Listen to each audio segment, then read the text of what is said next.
This is the Earth at night, and thanks to information technology, every human being in the world is connected to every other human being.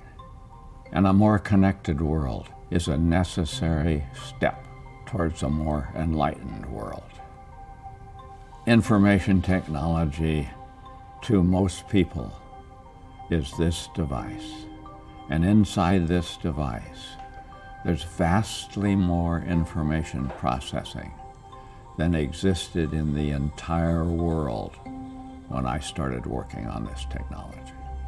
Well, VLSI stands for Very Large Scale Integrated Circuits. The integrated circuit is the engine which processes information. We all use information all the time. Images are information, and sounds are information, and drawings of buildings are information. But to get information from one place to another, or to figure out what to do from a drawing to make a physical object, we have to process that information. And processing information is done with VLSI circuits. And in 1959, Bob Noyce, who would later become a good friend of mine, figured out how to take one piece of silicon that used to hold one transistor and make an entire circuit with many transistors all connected together on that same piece of silicon. It was fantastic. How could you not fall in love with that kind of technology? I got hooked by Gordon Moore when he asked me, how far could it go? How many transistors? How small could you make them so you could put more and more on a piece of silicon? So I started working on that question, and it turned out as you make transistors smaller, you put more of them on a piece of silicon, but each one takes less electrical current to run because they're smaller. And because the transistor itself is smaller, it takes the electrons less time to get through the transistor, so they're faster. Everything got better. So that meant that the problem wasn't how to make a better transistor, it was how do you make a thing that complicated, have it actually work.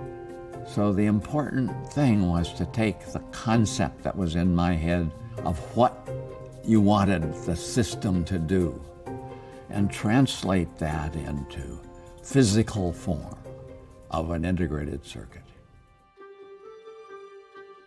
I grew up in the mountains and spent a lot of time just walking out along the streams and in the trees. And when I'm not quite clear about something, I'll go out for a long walk. It gradually clarifies. There's something about nature that has a unity to it. The physics and the chemistry and the biology are all in the trees and the shore, and it's all one nature. If you think about the world we're in, we're accumulating new knowledge all the time. If you take that picture literally, the only thing you could ever do is to just make everyone more and more specialized. So you learn more and more about less and less, till finally you know everything about nothing. That's not where we want to go as a human race. There has to be someone thinking about what are the commonalities between all these different viewpoints? What is the essence of the learning that we're doing? When you get that, then you can see the field. You can see how everything works.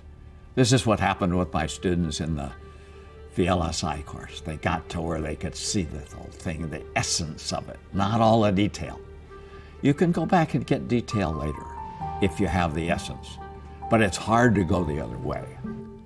As I can see the connection between work that I've done and the possibility of a device like this being developed.